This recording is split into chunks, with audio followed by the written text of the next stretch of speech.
Do you remember me, Cowboy? I'm the Apache girl you saved years ago, and I've come to marry you." The bottle was empty.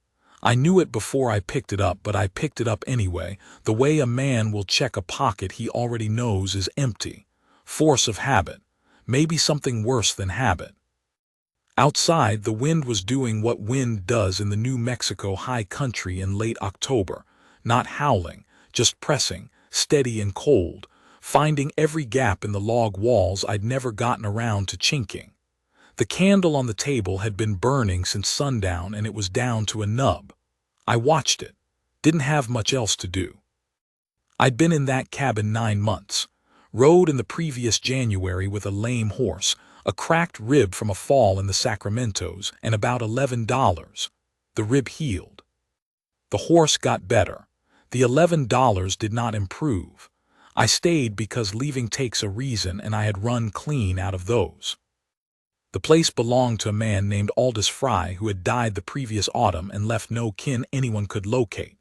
The county didn't much care who lived in it so long as someone kept the roof from caving and didn't burn the timber. I kept the roof. Mostly I kept to myself. The nearest town was Silo Rojo, 4 miles south, and I rode in when I needed flour or salt or whiskey, which was in that order of frequency. The people there knew I was living up on the Fry place. They didn't know much else about me, and I preferred it that way. My name is Cole Briggs. I was 53 years old. I had been a lot of things across those 53 years: a cavalry trooper, a scout, a deputy in 2 counties, a hired gun for one ranch owner I'm not proud of, and then for a long stretch of years a drifter who was particular about the work he took. I had stopped being particular somewhere in my late 40s. Stopped being much of anything, really. The work dried up not because there wasn't work, but because I'd grown too slow and too tired, and I think too obviously done with it. Men who hire guns want men who still have fire in them. I'd let mine go out. That's not self-pity. That's just the accounting of a thing. A candle burns down. It doesn't feel sorry for itself. I set the empty bottle back on the table and looked at it a while. The candle guttered. I thought about going to bed, which meant lying on the cot in the back room staring at the ceiling until it was light enough to get up, and I couldn't work up the will for even that. So I just sat. That's when I heard the horse. Not the wind. I know the wind. I had been listening to whine for 53 years in one territory or another, and it does not sound like hooves on frozen ground. These were slow, unhurried single horse coming up the East Trail, in October, after dark. The trail that leads nowhere except up here. I didn't move for a moment. Then I reached sideways and took the Winchester off the pegs above the door and stood to one side of the window and looked out. Moonlight, a rider sitting still about 40 yards out at the edge of the pines, not moving. Just sitting there on a dark horse, watching the cabin. Something about the silhouette, smaller than a grown man, the way they sat, made me wait instead of challenge. I waited. The rider moved forward, slow, into the moonlight. A woman, Apache, by the way she sat and the cut of the blanket around her shoulders. Dark hair loose.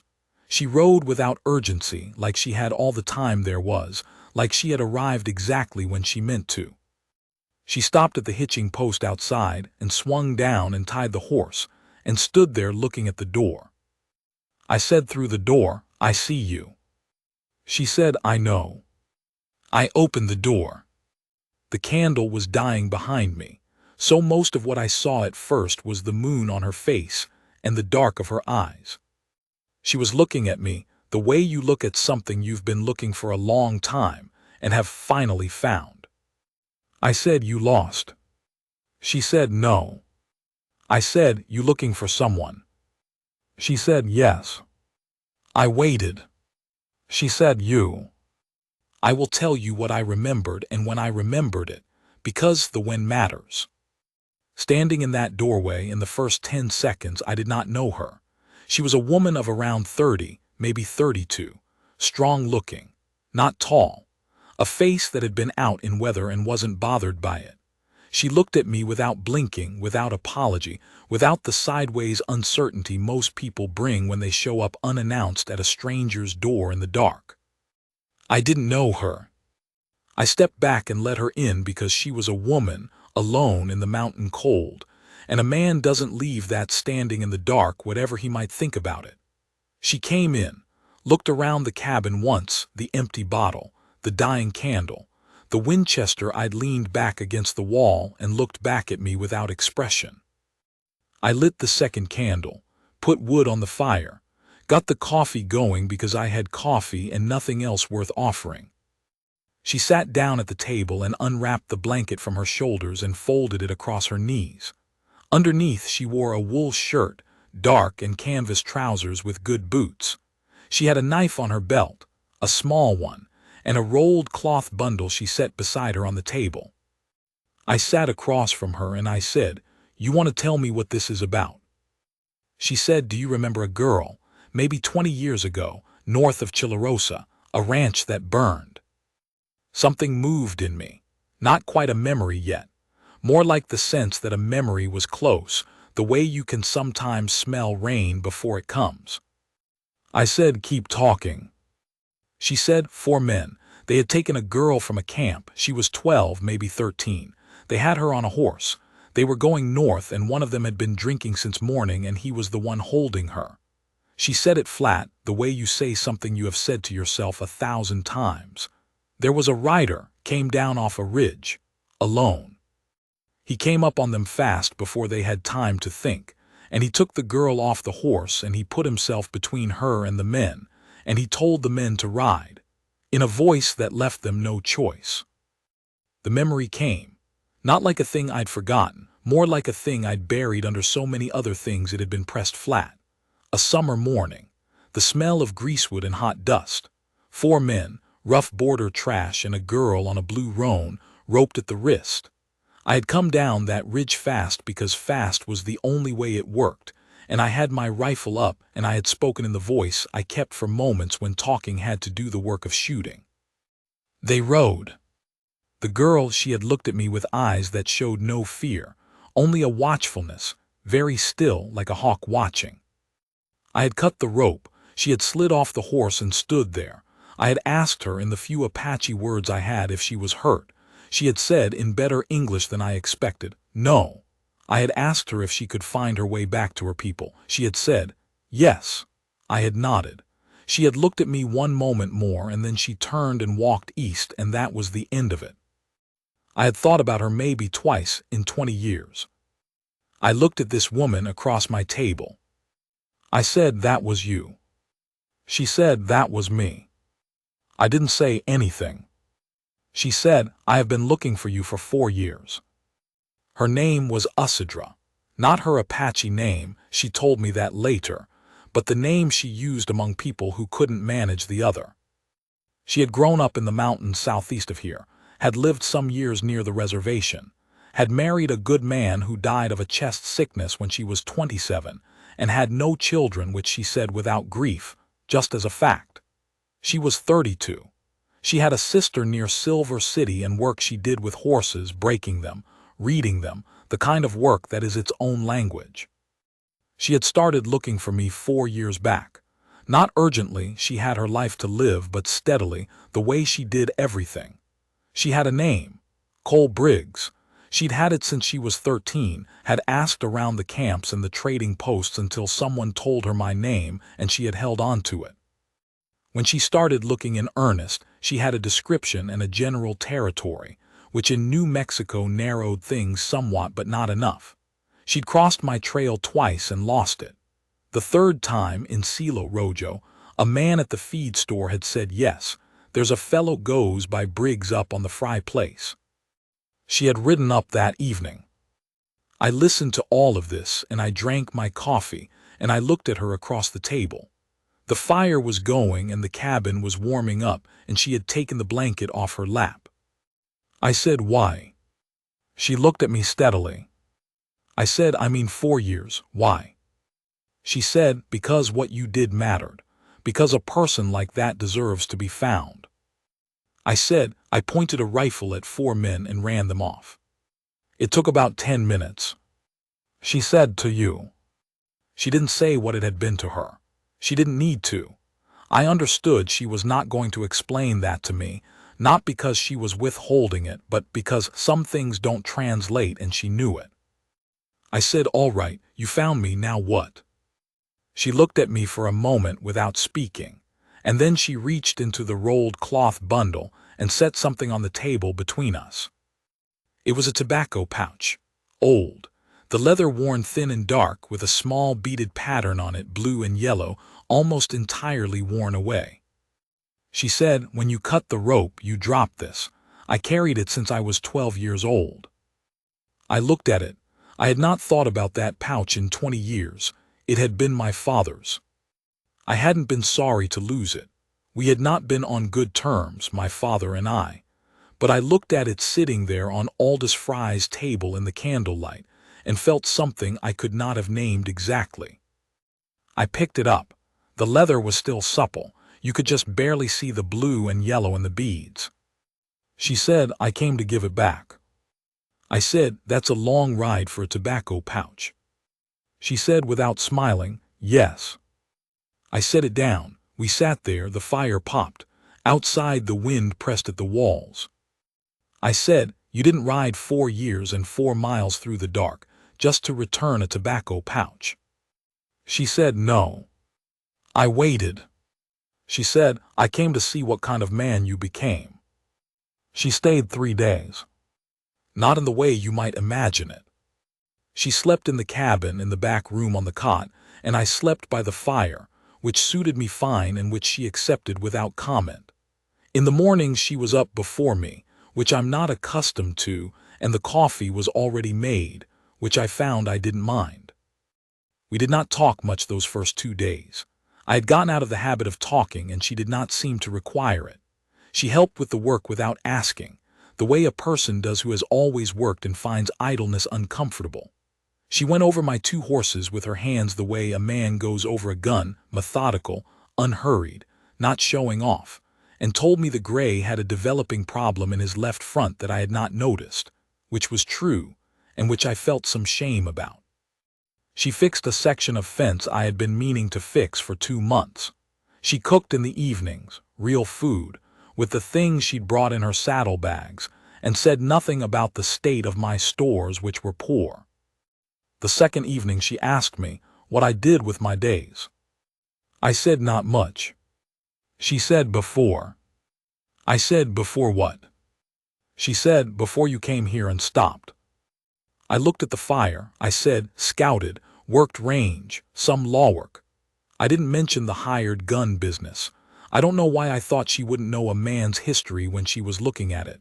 She had eyes and she used them. She said, what are you going to do from here? I said, I haven't thought much about it.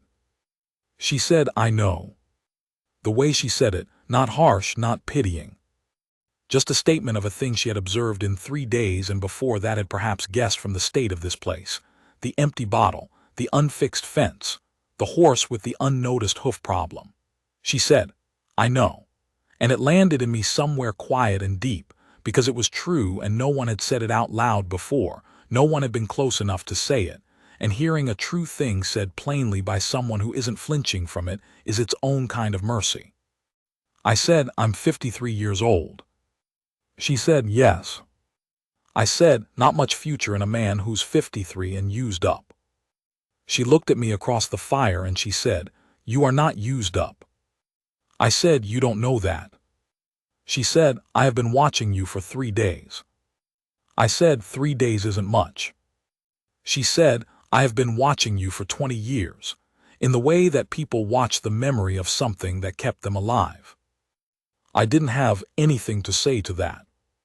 She looked at me a while longer in that unhurried way she had, and then she said, you are tired, and you have been alone too long.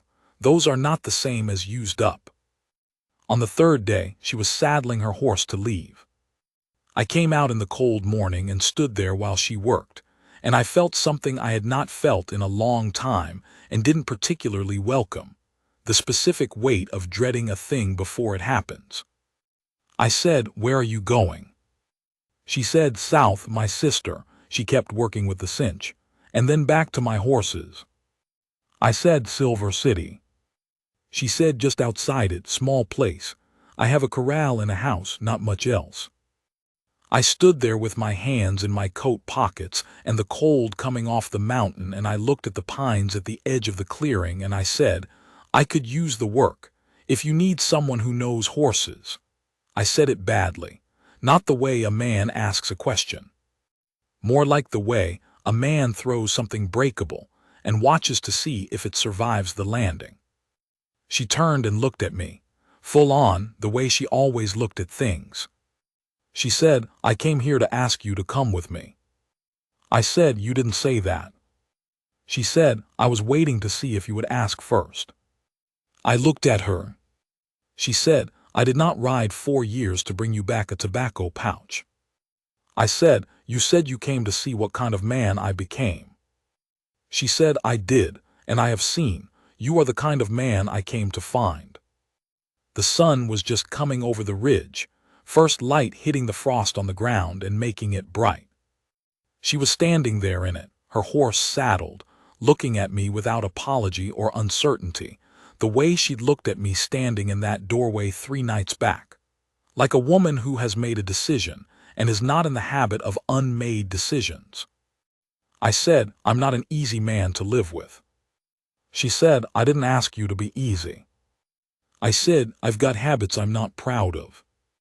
She said, "Yes, I have seen the bottle." I said, "I'm 53 years old and you are." She said, 32, "and I know what I am doing." I stood there, the frost was bright, the gray horse stamped in the corral. I said, "Give me a day to close up the cabin." She unwrapped the lead of her horse from the post and turned back toward the cabin and said, "You have until noon." I don't know how to tell you what happened over the following months without making it sound like a story, which it was, but not the kind where things happen clean and in order. Life doesn't keep that kind of time. What I can tell you is the shape of it. We rode to Silver City in 3 days. She set the pace steady, not punishing, with enough stops that the horses stayed sound, and we arrived in better condition than I expected. She knew the country. She knew where the water was and where to camp and when to rest. I followed her lead without ceremony and without thinking of it as following. It just made sense to let someone who knows a country lead in that country. The place outside Silver City was what she'd said, small, a frame house, good corral, a barn that needed work, 2 horses already there being kept by a neighbor. Her sister's family was a few miles up the road. The sister was a quiet woman with 3 children and a steady husband who shook my hand and looked me over without hostility. I understood he'd been told something about me. I didn't ask what. The work was horses. She broke them and I helped. I hadn't worked horses in years, real work, the slow, patient kind, and the first weeks were humbling. She was better at it than me in every way and didn't pretend otherwise, but she also didn't make a show of it. She just worked, and I watched and learned, and gradually I stopped feeling like a guest in the work and started being part of it. There was an evening in early December, cold, the last of the light going pink over the burrows, when we were working a young bay gelding in the round pen. He'd been trouble all week, sour and quick to spook, and this was the first evening he'd started to settle. I was on the rail watching her work him down, the way she moved with him, unhurried, reading him, her whole body in a kind of conversation with his, and I thought, I have not been this close to something good in a very long time. I didn't say that, but I thought it. Somewhere in January, a man named Deckens came by wanting a horse broke for his daughter. He looked at me and then at Usadra and back at me and said something I won't repeat about the arrangement. Usadra did not react. I stepped down from the fence and I said to Deckens, in a voice I had not used in some years, "You want to rephrase that or you want to keep riding?" He looked at me for a moment and he saw whatever it is a man sees when he looks at another man and understands something about him, and he rephrased it.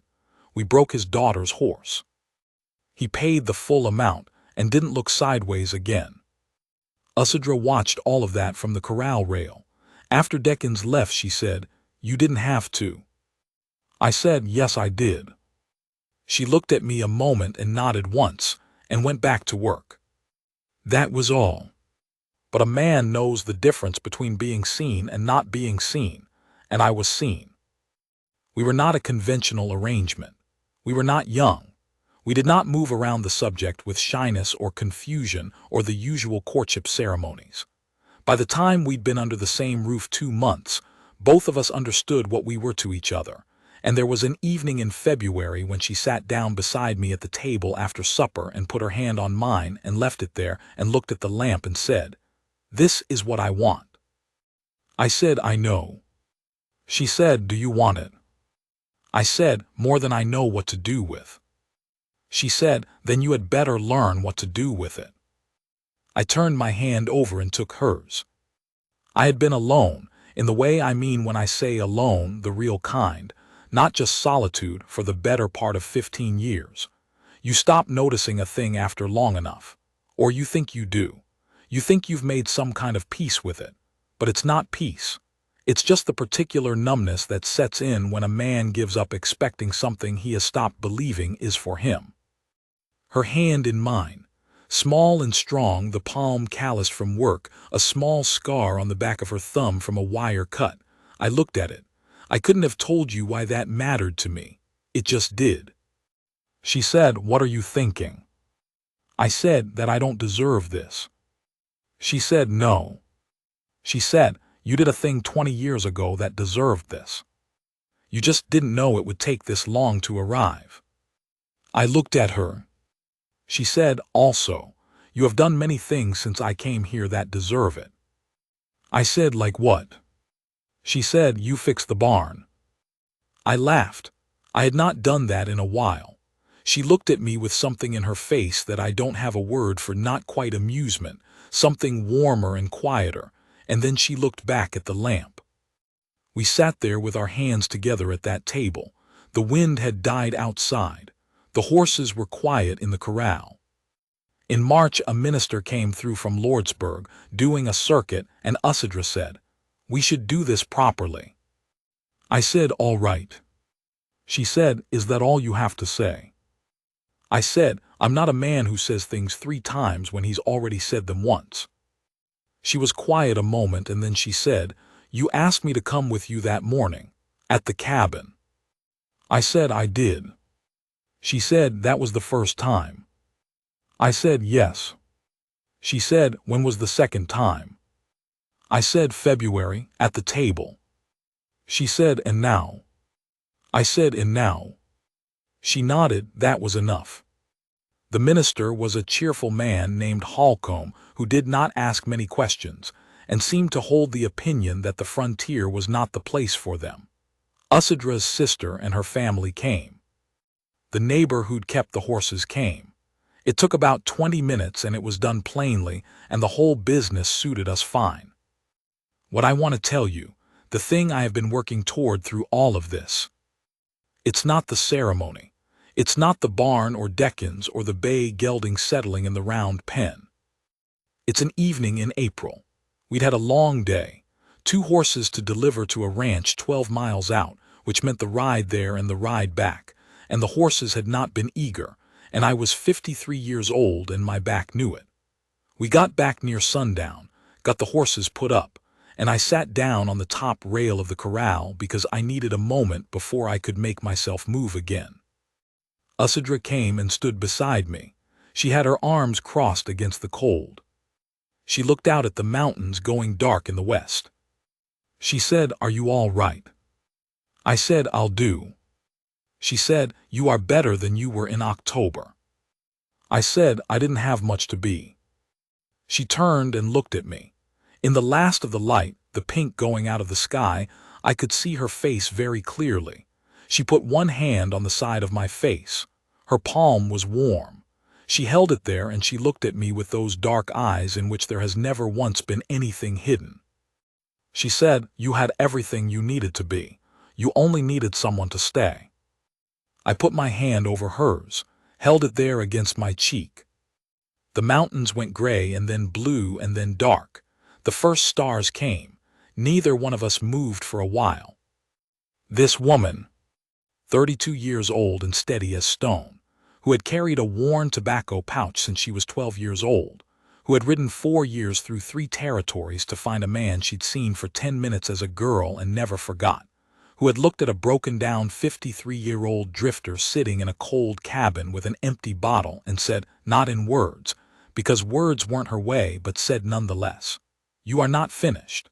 I have not ridden this far for a man who is finished." Her choosing me was not something I earned in the moment. She'd been carrying that choice for 20 years, and when she got close enough she could see me clearly. Not who I used to be and not who I feared I'd become, but something truer than either. She made it freely. That's the part. That's what I can't fully account for even now.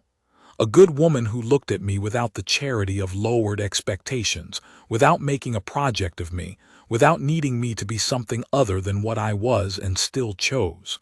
Her eyes said, "I see this man," and the man she saw was worth the ride. There is nothing in the world that does for a man what that does. I don't expect anyone to understand it unless they have felt it. If you felt it, you don't need me to explain. That was 6 years ago. I'm 59 now. Back gives me trouble in the cold. I ride a little slower than I used to, which is saying something.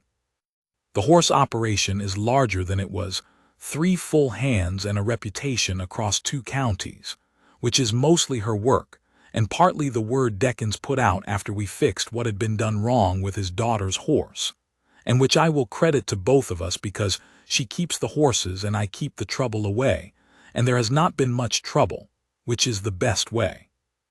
She is 38 now.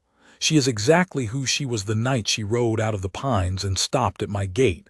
I have not found the edge of her. I have looked. Last winter she got sick. Nothing that killed her but a bad stretch fever, 2 weeks flat, and I sat beside her because I had nothing else I was willing to do. When the fever broke she looked at me and said, "You haven't slept." I said no. She looked at me for a moment and then she said, "I thought you weren't an easy man." I said, "I'm not easy about everything." She put her hand over mine on the blanket. Easy is not the word for what we are. It's not smooth or simple or without friction.